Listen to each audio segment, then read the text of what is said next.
जय हिंद दोस्तों, solve tutorial में आप सभी का हार्दिक स्वागत है आज के 12th सेशन में। तो चलिए हम सेशन की शुरुआत करते हैं। इससे पहले आप लोगों से रिक्वेस्ट है, हमारे चैनल को जिसने अभी तक लाइक नहीं किया, सब्सक्राइब नहीं किया और बेल आइकन का बटन नहीं दबाया, प्लीज यार तीनों कर लो यार। ठीक है, चलो तो आज अपनी क्लास शुरू करते हैं। तो चलिए आज का जो हमारा टॉपिक है वो है आपका HTML इमेजेज। हम आपको बताएंगे कि वेब पेज में इमेज इंसर्ट कैसे की जाती है, HTML डॉक्यूमेंट में इमेज डिफाइन कैसे करते हैं, वेब पेज में इमेज डालने का तरीका क्या है। तो चलिए इसकी शुरुआत करते हैं। उससे पहले एक शॉर्ट टर्म जान लेते हैं कि इमेज होती क्या चीज़ है। भाई हम किसी से कंसल्ट करने जाते हैं तो नहीं तो उससे बोलकर कंसल्ट करते हैं, नहीं तो उससे टेक्स्ट टेक्स्ट के रूप में कंसल्ट करते हैं। इट मीन्स कि लेटर वगैरह लिखते हैं, व्हाट्सअप करते हैं, टेक्स्ट के थ्रू भी कंसल्ट करते हैं, नहीं तो उसे इशारों में हम समझाते हैं। ठीक है, बहुत सारी जगह पे दो तीन वे है। उसी तरीके से इमेज भी एक तरीके का वे है कम्युनिकेशन का। ठीक है, यानी कि अब मान लो कि आप वेबसाइट बना रहे हो। ठीक है, वेबसाइट में कुछ कुछ एक ट्यूटोरियल की वेबसाइट बना रहे हो। ठीक है, तो उसमें तो आप रिपेयर, सर्विस, टेक्नोलॉजी, ये सारी चीज़ों की जानकारी, तो आप फोटो तो उसमें पेस्ट नहीं करोगे ना। जैसे कार मैकेनिक हो गया, अब उसकी फोटो तो उसमें पेस्ट नहीं करोगे ट्यूटोरियल वाले वेबसाइट में। ठीक है, AC रिपेयर का हो गया, अब उसकी फोटो तो आप पेस्ट नहीं करोगे उसमें।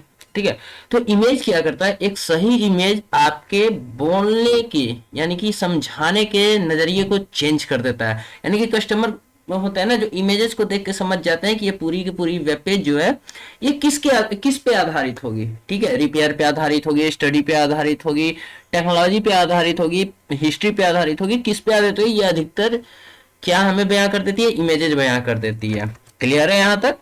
चलिए अब देखिए, इमेज के भी सिंटेक्स होते हैं। ठीक है, और इमेज का यूज करते हैं हम लोग वेबसाइट को खूबसूरत बनाने के लिए भी। ठीक है, अब आते हैं इमेज एलिमेंट जो होता है ना, ये क्या होता है, इमेज इंसर्ट करने के लिए होता है। ये एक एम्प्टी एलिमेंट है, मतलब कि इसका कोई भी क्लोजिंग टैग नहीं है। जिस तरीके से HR और BR होता है ना, जिसका कोई क्लोजिंग टैग नहीं होता है, उसी तरीके से ये एक एम्प्टी एलिमेंट है जिसका कि कोई क्लोजिंग टैग नहीं है।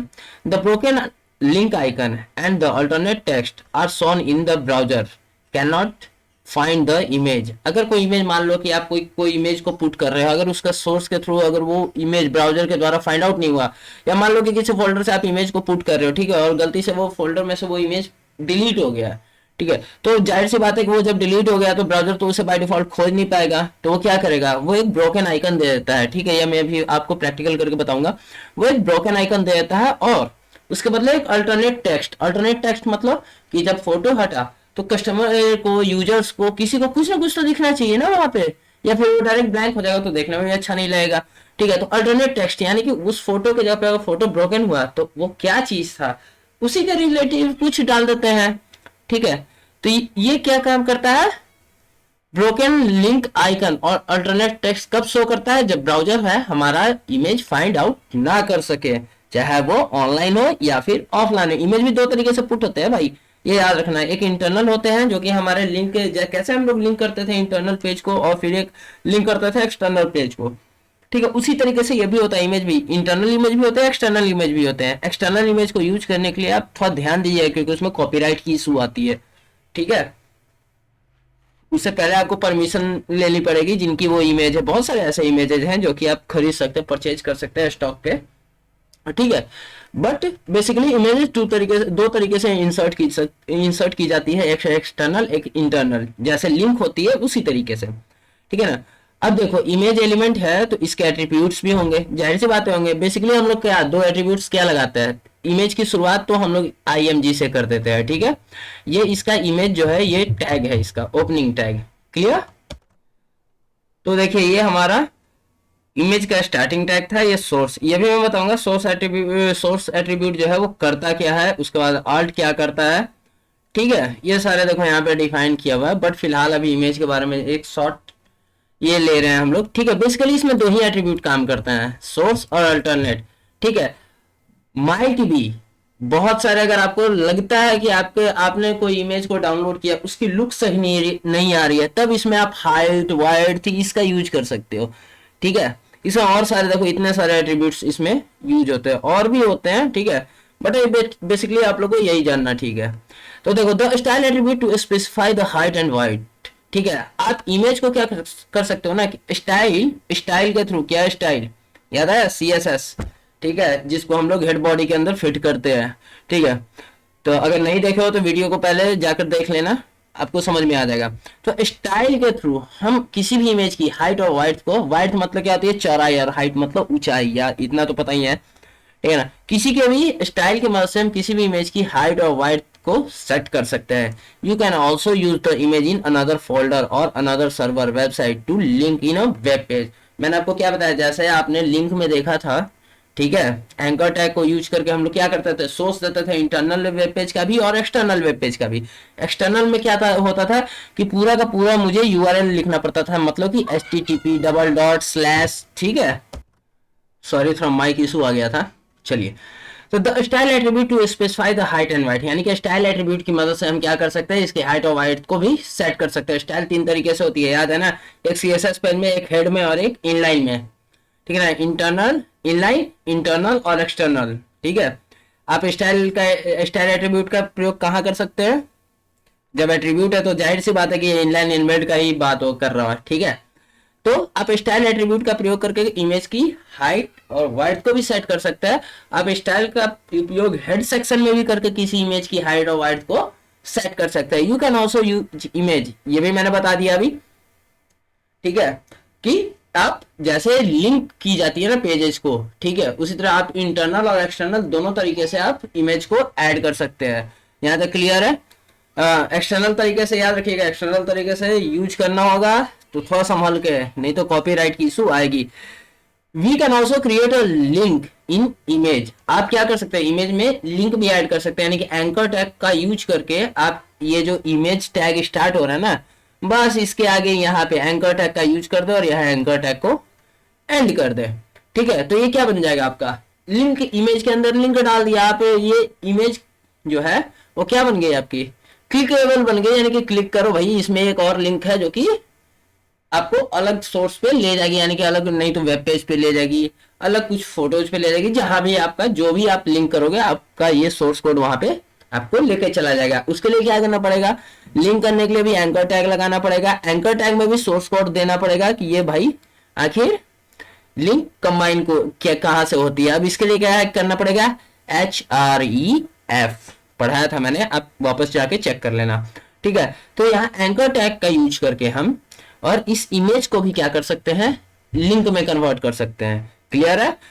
ये सारा हम प्रैक्टिकल में भी देखेंगे। We can also use CSS to move the image, यानी कि देखो आप CSS का यूज करके इमेज को मूव कर सकते हो। अब के समय में अगर आप चाहो, देखो पहले क्या करते थे ना, ठीक है, कि फ्लोट का यूज कर देते थे, अलाइन का यूज कर देते थे, ठीक है, इनके थ्रू क्या करते थे कि इमेज को सेट कर देते थे। बट जब CSS कंट्रोल ज्यादा हो गया तो क्या हो गया, आज के टाइम में हम CSS के थ्रू ही मूव कर लेते हैं क्योंकि वो ज्यादा इजी पड़ता है। क्लियर है। You can also use align to set the flow around the image. मान लो कि कोई इमेज है, ठीक है, इमेज को आपको सेट करना है, कभी सेंटर से लिखना होता है, सेंटर से लिखना अच्छा रहेगा, टॉप से लिखना अच्छा रहेगा। अब ये तो नहीं ना कि इमेज ऊपर है और उसके 2 किलोमीटर बाद से आप लिखना ही शुरू कर रहे हो, यार देखने में भी अजीब सा लगेगा, ठीक है।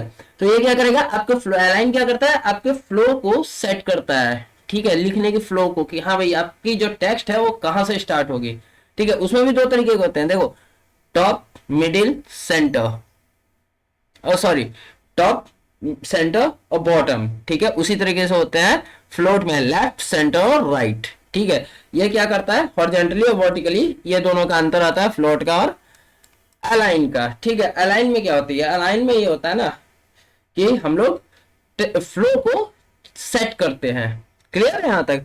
Title as it is title वाला काम है भाई, बस उसमें यह है कि अगर पेज का टाइटल आप ऊपर देते हो तो वो हमारा क्या कहाँ शो करता है, टाइटल बार में शो करता है, ठीक है। उसी तरीके से ये टाइटल का भी यूज है, ये क्या करता है ना कि एक ड्रॉप डाउन बॉक्स बनाया था, हाइडन बॉक्स है, जहाँ है कि आप जिस पे भी टाइटल डालोगे, ठीक है, तो वो एक ड्रॉप डाउन बॉक्स को शो करेगा जिसमें कि आपका एक्स्ट्रा इंफॉर्मेशन रहेगा उस टेक्स्ट के लिए या उस इमेज के लिए, ठीक है, जिसमें भी आप टाइटल का एट्रीब्यूट का आप यूज कर देते हो। यहाँ तक क्लियर है, यहाँ तक किसी को कोई दिक्कत नहीं है, ठीक है। अगर रहेगा भाई तो कमेंट जरूर करना, ठीक है। अब चलो इस एट्रीब्यूट पे चलते हैं। एट्रीब्यूट पे चलने से पहले हम कुछ और भी देख लेते हैं, ठीक है, प्रैक्टिकल में कि आखिर इसके सिंटैक्स और यूजेज क्या क्या आते हैं, ठीक है। उसके बाद धीरे धीरे एट्रीब्यूट पे भी बात करेंगे, समझे। पहले हम चलते हैं अपने नोटपैड प्लस प्लस पे, तभी तो धीरे धीरे वन बाय वन एट्रीब्यूट सारी क्लियर हो जाएगी। ठीक है, चलिए शुरू करते हैं अपने नोटपैड प्लस प्लस में। पहले हम हेडिंग डाल देते हैं कुछ, ठीक है, ताकि क्लियर रहे।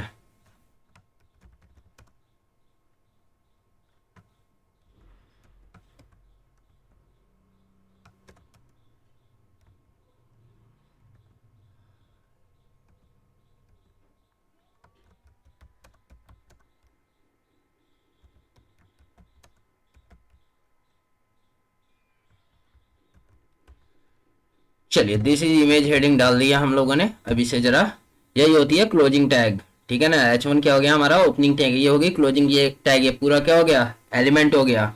ठीक है, बहुत सारे एलिमेंट, दो तीन एलिमेंट ऐसे भी होते हैं जिनकी क्लोजिंग टैग नहीं होती है, जैसे अभी ये इमेज के बारे में जो हम लोग अभी जानने वाले हैं। क्लियर है, ये देखो भाई, अब ये हो गई, ये मैंने हेडिंग डाल दी। अब मुझे क्या करना ना कि एक इमेज इंसर्ट करनी है अपने वेब पेज में, तो पहले इसकी शुरुआत करेंगे, यानी कि इमेज के लिए पहले हम img टैग को स्टार्ट कर देंगे। ये क्या बता दिया, ये बता दिया भैया इमेज आने वाली है। ठीक है, अब देखो सोर्स क्या करता है, SRC, सोर्स को किससे डिकोड लिखते हैं हम, SRC से। ठीक है ना, सोर्स क्या करता है, रास्ता बताता है। ठीक है, जैसे गूगल मैप खोलते हो ना आप लोग, तो गूगल मैप में मान लो कि आप यूपी में हो, ठीक है, आपको दिल्ली द्वारका जाना है। ठीक है, तो अब क्या करोगे, गूगल मैप खोलोगे, ऑन बाई रोड जाना है, ठीक है, या भाई बाई ट्रेन जाना है, किसी भी तरीके से यार गूगल मैप क्या करेगा, आपको एक रास्ता बता देगा। ठीक है, कि यहाँ से चलो, ऐसे ऐसे ऐसे ऐसे पहुंच जाते हैं। ठीक है, उसी वही काम होता है सोर्स का। ठीक है, ये डेस्टिनेशन तक पहुंचने का रास्ता बताता है कि आपकी इमेज यहाँ पे है, आपको इमेज यहाँ से उठाना है। क्लियर है, अब देखो इसको यहाँ पे हम कर देते हैं क्लोज।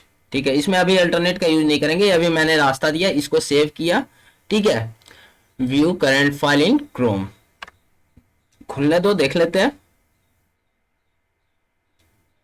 देखो ये एक सुपर कंप्यूटर है भाई। ठीक है, तो मैं ये बाय डिफॉल्ट किया, इसमें क्या हुआ, इसने इमेज को यहां से इसने पिक कर लिया है इस एड्रेस से। ठीक है, ये क्या करता है ना, ये बताता है कि भैया ये जो है एक फोल्डर है, फिर ये दिखाया कि स्नैप एक फोल्डर है। अब स्नैप के अंदर, ठीक है, ये रास्ता बताता है कि ये 1.jpg जो फाइल है वो आपको पिक करनी है। इसके बाद देखो कहीं भी स्लैश नहीं लगा हुआ है, मतलब कि ये रास्ता यहीं पे जाके खत्म हो जाता है। क्लियर है, तो ये हमारा क्या काम करता है। हाँ, इसी तरीके से एक और भी होता है भाई। ठीक है, जैसे मान लो कि इमेज टैग में स्टार्ट कर दिया, ठीक है, सोर्स दिया। ठीक है, अब यहाँ देखो, अगर यहाँ मुझे मान लो कि कुछ देना ही रहता, वैसे इमेज रहता है जो कि ऑनलाइन एक्सटर्नल लेने थे, तो मुझे क्या करना पड़ता, HTTP लिखना पड़ता। ठीक है, फिर यहाँ पे www.google.com, ठीक है, इस तरीके से फिर मुझे लिखना पड़ जाता। ठीक है, ये क्या हो जाता है, जैसे ही ये पुट हो गया URL, तो समझ जाओ कि ये हमारा एक्सटर्नल है। और इन्हीं सारे केसेस में अगर हम परमिशन नहीं लेते हैं किसी कंपनी या किसी की इमेजेस यूज करने के लिए, तो क्या होता है, कॉपीराइट की इशू आती है। अगर मान लो, देखो ये तो हो गया हमारा एक, ठीक है, इसलिए क्या करते हैं, फोल्डर बाय फोल्डर, स्लैश का यूज क्या करते हैं, फोल्डर बाय फोल्डर होता है। क्लियर है, अब मान लो कि जहां मेरा HTML पेज है, ठीक है, जिस फोल्डर में, और उसी में मेरी इमेज भी है। ठीक है, तो फिर मुझे पाथ की तो जरूरत ही है ना, नहीं है। जैसे देख लो, यहाँ पे मेरी एक इमेज है 2.jpg को देख लेते हैं। ठीक है, ये मेरी इमेज है जो कि डायरेक्ट मेरी कहाँ पे है, जिस फोल्डर में मेरा HTML का पेज है। ये पेज जो है ना, अनामिका टेक स्टूडियो, देखो यहाँ पे HTML, ये जो पेज है, ये जहां पे है ना, जिस फोल्डर के अंदर, उसी फोल्डर में वो इमेज भी है। तो मुझे उसके लिए तो फिर पाथ देखने की जरूरत नहीं भाई, मैं जहाँ हूँ बगल में ये रहा यार इमेज, इसको यहाँ से उठा के डाल दो, तो वही काम यहाँ हम लोग करते हैं। ठीक है, इसको यहाँ से उठा के डाल देते हैं। अब देखो यहाँ एक और इमेज ऐड हो गई। ठीक है, ये यूनिवैक 1 है। ठीक है, यानी कि पहला कॉमर्शियल कंप्यूटर, इसके बारे में फिर कभी पढ़ेंगे। ठीक है, तो ये देखो यहाँ दो तरीके से हम लोगों ने एंटर किया। एक यानी कि मेरा फोल्डर जिसके अंदर HTML पेज है, उसमें भी एक फोल्डर है जिसके अंदर इमेज है, या हो सकता है उसमें भी 5-6 फोल्डर होंगे। ठीक है, उसके अंदर इमेज होंगे। ठीक है, तो उस कंडीशन में हम लोग स्लैश का यूज करके अपने फोल्डर के अंदर मूवमेंट कर सकते हैं। ठीक है, जैसे इसमें मैंने किया, अनामिका टेक स्टूडियो में मेरा फोल्डर है। ठीक है, और उसके अंदर फिर स्नैप्स है, स्नैप्स में ये फोटो है मेरी। ठीक है, 1.jpg, लेकिन जो देखो 2.jpg है, डायरेक्ट एक्सेस क्यों ले लिया, क्योंकि जहां मेरा HTML का पेज है ये, ठीक है, HTML, ठीक है, देखो ये एक्सटेंशन है डॉट के बाद वाला, ठीक है ना। तो जहां अब मेरा पेज है उसी फोल्डर में मेरी फोटो भी है, तो इसके लिए मुझे पाथ की जरूरत नहीं है, बस डायरेक्ट उसका नाम जो है, उसका जो नेम है, फाइल नेम, उसको पुट कर देना है, ठीक है। लेकिन याद रखना भाई, एक्सटेंशन को थोड़ा ध्यान देना, एक भी जेपीईजी भी होता है, जेपीजी भी होगा, हल्का सा भी इधर उधर हुआ ना तो पिक्चर वही आइकन को बीच में ब्रेक आ जाएगी और वहां पे अल्टरनेट टेक्स्ट होगा, जैसे दिखाता हूं मैं। ये अनामिका वाले में चलो देख लेते हैं यार, यहाँ पे ऑल्ट लगा देते हैं, ऑल्ट लगा दिए। अब चलो ऑल्ट में क्या लिख दे, ये मेरा सुपर कंप्यूटर है, ठीक है, तो दिस इज सुपर कंप्यूटर, ठीक है, ये अल्ट लगा दिया। अब इसको सेव कर दिया। अब देखो यहां से इसको मैं हटाया तो यानी कि रास्ता में बताया नहीं, रास्ता इसका मैं भटका दिया, ठीक है। अब इसको ब्राउजर देखो सर्च नहीं कर पाएगा, ब्राउजर नहीं सर्च कर पाया, ठीक है। और यहाँ देखो ब्राउजर ने क्या कर दिया, यहाँ पे ये देख रहे हो, यहाँ पे आइकन को ब्रेक कर दिया, इमेज के आइकन को, और यहाँ पे अल्टरनेट टेक्स्ट यानी कि उसी टेक्स्ट अगर ये ब्राउजर ने फाइंड आउट नहीं किया, क्योंकि मैंने पाथ ही गलत कर दिया, उसको रास्ता ही गलत बताया, तो वो अपनी सही जगह पहुंच नहीं पाएगा, तो इमेज उठाएगा नहीं। अब इमेज नहीं उठाएगा तो उसके बदले कुछ ना कुछ तो वो यूजर को शो करेगा ना कि हाँ भाई क्या हुआ, ठीक है। तो यूजर ऐसे तो ब्रेक आइकन देख के समझ जाता है कि हाँ भैया ये इमेज अभी यहाँ पे कुछ इशू चल रहा है। तो this is a super computer, ये मैंने कहा यूज किया था, ये टेक्स्ट अल्टरनेट में, ठीक है। तो ये क्या किया, उसके बदले अल्टरनेट का ऑप्शन दे दिया और वहां पे वो शो कर दिया। अगर अब यूजर देखेगा इसको तो ये भी समझेगा कि हाँ ये जो इमेज थी किसी सुपर कंप्यूटर की थी, ठीक है, जो कि ब्रेक कर गए। अब देखो इसका जैसे ही पाथ मैं सही करूंगा तो ये सही हो जाएगा, ठीक है। अब देखो आ गया, सही हो गया ये तो पाथ यहाँ पे ये मैंने करता है, यहां तक सबको क्लियर है। अब देखो अल्टरनेट हम लोगों ने देख लिया, ठीक है। अब इसमें भी अल्टरनेट डाल देते हैं, जब डाल ही रहे तो अच्छे से डाल देते हैं, यूनिवैक,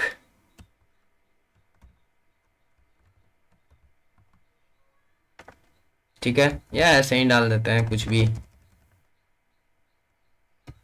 माई कंप्यूटर, ठीक है ना। ये भी अल्टरनेट डाल दिया। अगर यहाँ भी कुछ एरर हम करेंगे ना, ठीक है, तो ये भी गलत शो कर देगा। जैसे देखो अब इसको मैं F5 करता हूं,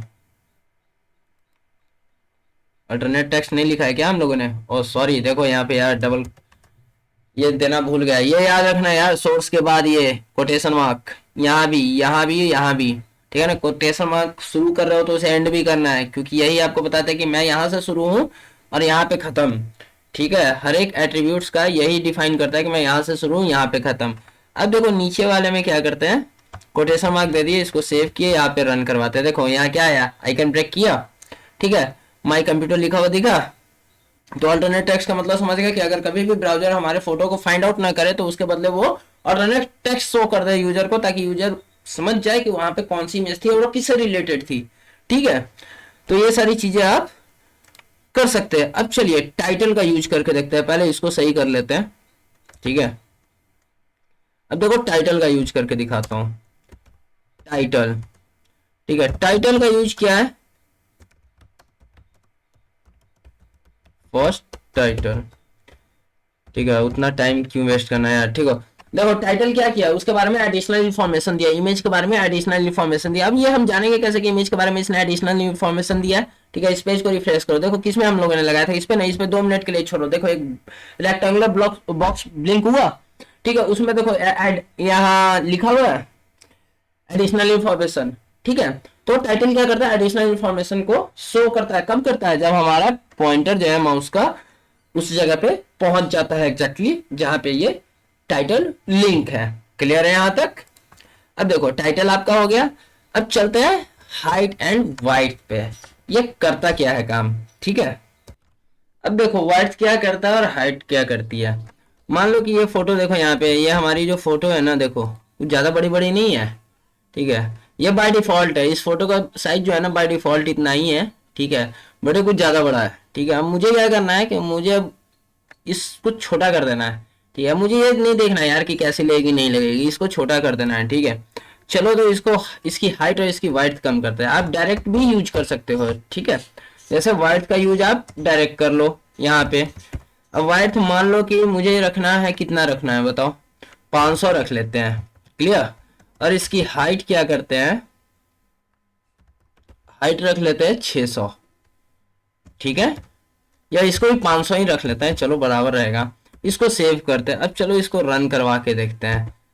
देखो इसकी हाइट कंट्रोल में आ गई अपने, ठीक है। अब इसको और कम करके देख लो, मान लो कि इसकी वाइड्थ कर देते हैं 250 और हाइट कर देते हैं 200, ठीक है। इसको सेव कर लेते हैं। अब यहाँ देखो ये यहाँ चली आए, चला आया ये सेम चीज। मान लो यहाँ से इसको कॉपी करते हैं, यहाँ भी पेस्ट कर देते हैं। ये भी कुछ अजीब सा लग रहा है ना, चलो तो यहाँ भी पेस्ट कर लेते हैं। अब सेव कर लेते हैं।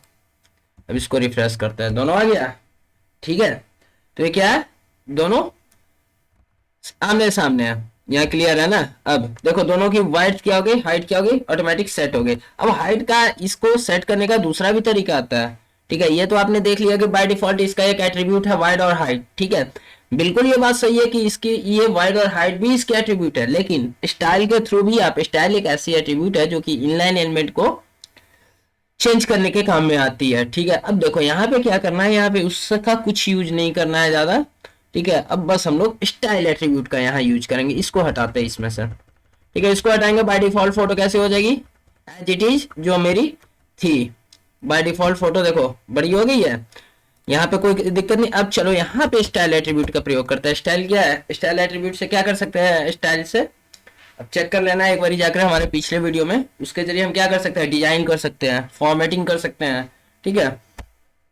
इसके बारे में सीएसएस में अच्छे से पढ़ेंगे। ये फिलहाल अभी इनलाइन और हेड सेक्शन के अंदर की बात है, लेकिन इसे डीपली पढ़ना है आपको सीएसएस के अंदर, ठीक है। अभी फिलहाल बोन समझ लो कि बोन क्या होता है, पहले हड्डियों का ढांचा बनाना सीख लो, उसके बाद फिर उस पे ये लगाना, क्या कहते हैं, स्किन। स्किन को हिंदी में क्या कहते हैं यार, चमड़ी, या उसके चर्बी कहते हैं, कुछ भी कहते हैं यार, ठीक है। तो स्टाइल एट्रीब्यूट का यहाँ पे हम यूज करेंगे। स्टाइल एट्रीब्यूट के बाद क्या करेंगे, इज इक्वल टू लगाएंगे, कोटेशन मार्क, ठीक है। अब पहले आता है वाइड्थ पे, इसका वाइड्थ देखो। अब हम यहाँ क्या करेंगे, सेमी कॉलन, क्या यूज होगा, सेमी कॉलन, ठीक है। और डायरेक्ट यहाँ होगा 500 के जगह 100 पिक्सल कर लेता हूँ, ठीक है। क्या करते हैं, 100 पिक्सल।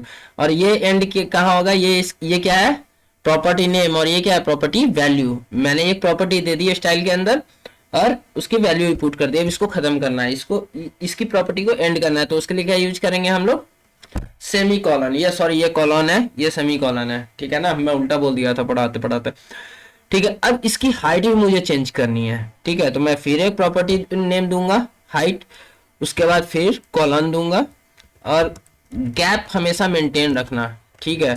ये आपको सीएसएस में ज्यादा बेटर तरीके से पता चलेगा। और यहाँ मान लो कि मैं दे देता हूँ 150 पिक्सल, यार कम से कम 200 150 कर लेते हैं, हाँ 150 पिक्सल दे देते हैं, ठीक है। और इसे भी मैं एंड कर देता हूँ, क्लियर। सेमीकोलन बंद, मतलब कि ये स्टाइल एट्रीब्यूट का मेरा फंक्शन बंद। इसको अब करते हैं सेव। अब चलो इसको रन करवा के देखते हैं, देखो काम कर गया। तो मैंने डायरेक्ट वाइड्थ और हाइट एट्रीब्यूट का भी प्रयोग किया, जो कि इमेज की एक एट्रीब्यूट भी है, और स्टाइल एट्रीब्यूट के प्रयोग करके हम लोगों ने क्या किया, हाइट वाइड्थ को भी अरेंज किया, यानी कि उसको रिसाइज कर दिया, छोटा का छोटा, बड़ा का बड़ा। उसके अंदर भी बहुत सारी चीजें होती है, बट फिलहाल ये देख लिया ना कि ये एक आपने क्या किया, इनलाइन स्टाइल का यूज किया, ठीक है। यहां तक क्लियर है। अब चलिए, ये तो आपने देख लिया कि हाइट इसकी अलग है, स्टाइल इसकी अलग है, वाइड्थ इसकी अलग है।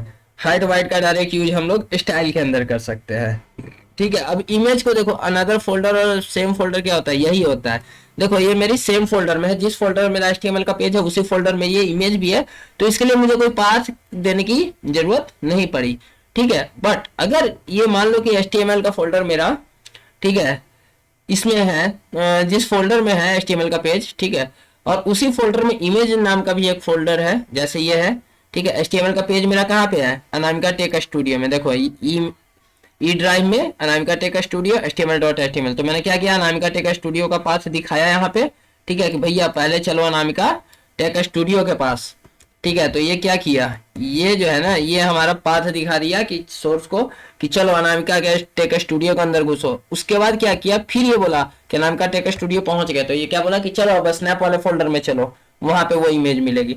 फिर ये स्नैप वाले फोल्डर में गया, ठीक है। फिर वो क्या किया कि वन पॉइंट डॉट जेपीजी को सेलेक्ट कर लिया। ठीक है, तो ये हो गया इसका पाथ। यहां तक क्लियर है? यहां तक तो किसी को कोई दिक्कत नहीं? इसको भी फिर से रन करवा के आप देख लो यार। इसका चाहो तो यहाँ से हाइट वाइट भी बढ़ा लो, जो आपका दिल करे। ठीक है, ये थोड़ा अच्छा नहीं लग रहा है तो इसको 200 कर देते हैं। ठीक है, हाइट को भी 200 ही कर लेते हैं, क्यों जुल्म करना। क्लियर है? यहां तक सबको क्लियर है? चलिए फिर हम आगे बढ़ते हैं नेक्स्ट पे। अब देखो यार, इमेज को एक बार और मैंने अभी जस्ट बताया था कि इमेज को लिंक भी कर सकते हो आप। ठीक है, तो कुछ करना तो रहता नहीं है, एंकर टैग को बस पुट कर देना रहता है। जैसे ये देखो, एंकर टैग को मैंने पुट किया। ठीक है, वापस आ जाओ इधर यार, ए के बाद। ठीक है, एंकर टैग मैंने पुट कर दिया, यानी कि मेरा लिंक यहाँ से शुरू हो गया। ये लिंक किस पे जाएगा?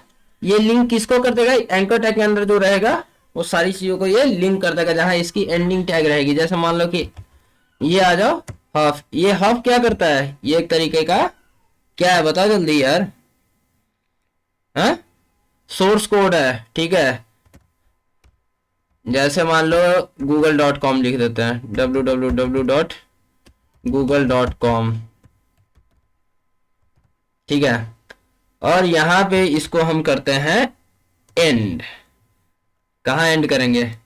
यहाँ नेक्स्ट पे जाके, तब ने ये पूरे इमेज को कवर करेगा। हाँ, एंकर टैग को किए क्लोज, सेव किए। अब देखो बस इतना ही करना था। और ये क्या किया, देखो हैंड में चेंज हो गया है। ये मेरा पॉइंटर देखो हैंड में चेंज हो गया। इसको यहाँ छोड़ दिया तो ये टाइटल शो कर रहा है। ठीक है, एडिशनल वर्ब, इस पर क्लिक करके देख लेते हैं। यहाँ पे क्यों नहीं शो किया, देखो मैं बताता हूँ क्यों नहीं शो किया। यहाँ पे मैंने पूरा पाथ नहीं दिया था। जैसे देखो HTTP। ठीक है, इसमें मुझे क्या देना पड़ेगा? पूरा पाथ देना पड़ेगा, तब जाके क्या होगा, ये शो करेगा। नहीं तो ये शो नहीं करेगा। क्लियर है? ये शो तब तक नहीं करता है, इसको बैक करना है। देखो इसका आगे का URL मैंने दिया है, देखो कनेक्ट हो गया ये www.google.com। ठीक है, ये क्या क्या हाफ के जरिए मैंने जो यहाँ सोर्स का काम है यही, वही यहाँ लिंक में HREF का काम है। ठीक है, ये यहाँ पाथ बताता है, ये भी यहाँ पे पाथ डिफाइन करता है। क्लियर है यहाँ तक? हाँ, अब चाहो तो किसी में भी लगा सकते हो आप। इसको यहाँ से हटा लो। ठीक है, अब चाहो तो दोनों इमेज को कर सकते हो। यहाँ से इसको मैं कट कर लेता हूँ। ठीक है, और इसको चलो हेडिंग के बाद में सेट कर देता हूँ। तो ये क्या करेगा, देखो ये एलिमेंट के अंदर मेरे कितने हैं इमेजेस? 2। ये क्या करेगा, ये यहाँ से शुरू हुआ है तो यहाँ से इसके अंदर जितने भी चीजें रहेंगी ना, जब तक ये एंड टैग नहीं दिख जाए इसका, एंकर टैग का, तब तक ये सारी चीजों को लिंक करता चलेगा। किससे करता चलेगा? google.com से। देखो नहीं विश्वास है तो चलो देख लेते हैं एक बार यार, बैक करते हैं, रिफ्रेश मार लेते हैं। ठीक है, इसको भी देखो, इस पे भी अब हैंडओवर आने लग गया। जब कोई लिंक हो जाएगा ना, ठीक है, जहां आपने एंकर टैग का यूज किया, तो ये पॉइंटर जो है ना, ये वाला आपका मेरा माउस का, ठीक है, ये आपका किस में चेंज हो जाएगा? हैंडओवर में। क्लियर है? अब देखो इस पे भी मैं क्लिक करूंगा तो गूगल पे ही जाएगा, और इस पे भी मैं क्लिक करूंगा तो गूगल पे जाएगा। क्यों जाएगा भाई? क्योंकि मैंने यहाँ पे एंकर टैग ये दोनों को ऊपर लगा दिया है। ठीक है, कैसे लगाया? तो यहाँ से मैंने लिंक स्टार्ट किया और यहाँ पे खत्म किया। बीच में जो भी है भाई ऑटोमेटिक आ जाएगा यार, मेरा कनेक्शन ऑटोमेटिक होने लगेगा, जैसे एक मोबाइल में 2 सिम कार्ड लगते हैं। ठीक है, यहाँ तक ये एंकर टैग क्लियर है। अब चलो यार फ्लोट प्रॉपर्टी को भी देख लेते हैं। हमारे पास 2 एट्रीब्यूट और बच गए, एक फ्लोट है, अलाइन। चलो पहले फ्लोट को देख लेते हैं, फ्लोट क्या करवाता है। ठीक है, उसके बाद फ्लोट क्या करता है ना, कि मेरी इमेजेस को लेफ्ट और राइट करने में हमारी मदद करता है। क्या करने में? लेफ्ट। फ्लोट मतलब क्या होता है? बह जाना। ठीक है, लेफ्ट में जाओ, नहीं तो राइट में जाओ, सामना सामने मेरे दिमाग के सामने खड़ा मत हो जाओ। ठीक है, तो चलिए फ्लोट का यूज करते हैं। ये करेंगे कहाँ हम लोग इसका यूज? स्टाइल के अंदर। किसके अंदर? स्टाइल एट्रीब्यूट के अंदर। जैसे यहाँ वाइट का यूज किया ना, उसी तरह यहाँ पे फ्लोट का यूज करके देखते हैं। क्लियर है ना? इसमें तो कोई दिक्कत नहीं है। हाँ, मुझे लगा इसमें भी दिक्कत हो जाएगी। ठीक है, फ्लोट क्या करते हैं हम? राइट करते हैं। ठीक है, राइट कर लिए इसको। अब इसको पहचानेंगे कैसे कि ये फ्लोट में राइट हो गया है? ठीक है, तो पहले तो इसको लिंक को यहाँ से हटाने दो, लिंक को एक पे ही डालने दो। यहाँ से इसको कट करो। हाँ, लिंक को इसके ऊपर सेट करने दो, ये यहीं पे लिंक रहे। ठीक है, वो लिंक मैंने एंकर टैग को यहाँ लगा दिया, तो मतलब कि मेरी लिंक जो है यह इसी इमेज पे खत्म हो जाएगी। ये इमेज इसके बाहर है, ठीक है। अब देखो, अब इसके लिए चलो पहले एक पैराग्राफ तैयार करते हैं, ठीक है। उसके बाद देखते हैं कि ये करेगा क्या। पी ले लिए। अब यहाँ आते हैं, कुछ भी लिख सकते हैं, अपारा पैराग्राफ, ठीक है, विद फ्लोटिंग इमेज।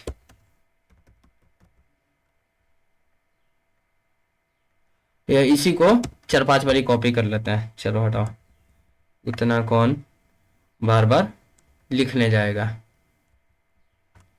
इसको कॉपी किया, यहीं पे पेस्ट मारे, फिर पेस्ट मारे, फिर पेस्ट मारे, ठीक है।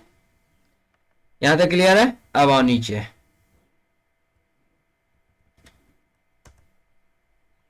अब यहाँ पे हम लोग पी को क्लोज कर देंगे, पैराग्राफ के अंदर इमेज को पुट कर देंगे। इससे तो मैं कहीं भी पुट कर सकता हूँ, पैराग्राफ के अंदर, हेडिंग के अंदर, कहाँ जहां दिल करे आप वहां पुट कर देना। ये नहीं कि आप हेड के अंदर जाके पुट कर देना, टाइटल के अंदर पुट कर देना, ठीक है।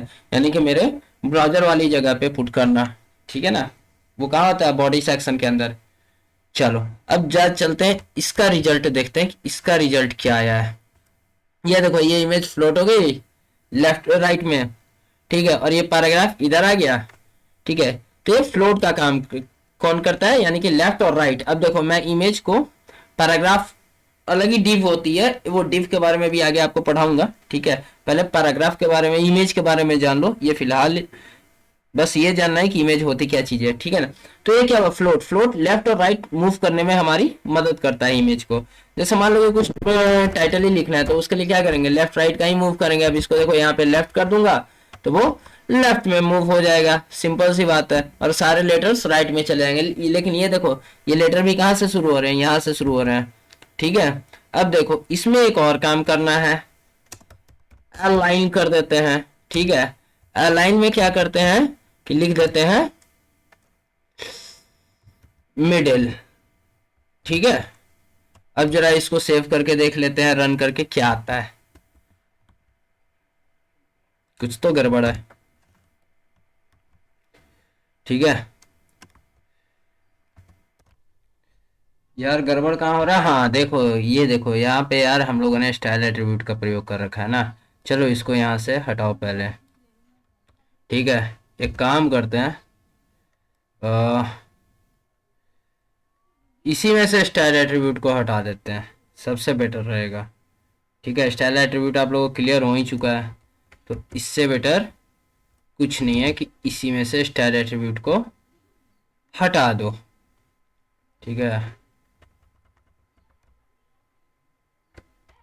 फ्लोट आ जाएगा। अब देखो, अलाइन की मदद से मैं सारा कुछ कर लेता हूँ, ठीक है। यहाँ पे अलाइन पहले कर लेते हैं, अलाइन कर लेते हैं, पहले बॉटम दे देते हैं, ठीक है। बॉटम मतलब नीचे, पैरों के तलवे की तरफ। टॉप मतलब सर, मिडिल मतलब पेट, ठीक है ना। बहुत लड़के बॉटम का मतलब नहीं समझ पाते हैं। चलो यहाँ से इसको अब कॉपी पेस्ट करके यहाँ पे पेस्ट कर लेते हैं, देखते हैं क्या होता है, ठीक है। अलाइन क्या किया मैंने, बॉटम में लिखा। ये क्या करेगा कि फॉर्मेट को चेक करेगा और ये हमारे टेक्स्ट वगैरह को बॉटम में लेके चला जाएगा, ठीक है। देखो यहाँ पे, इसको सेव तो किया ही नहीं, देखो टेक्स्ट को बॉटम में लेके चला गया। अब इसी की मदद से हम चाहेंगे ना, तो अलाइन को बॉटम की जगह पे लेफ्ट कर सकते हैं। तो क्या करेगा, राइट कर देता है। राइट कर देंगे तो ये क्या करेगा, इमेज को राइट में लेके चला जाएगा, लेके चला गया।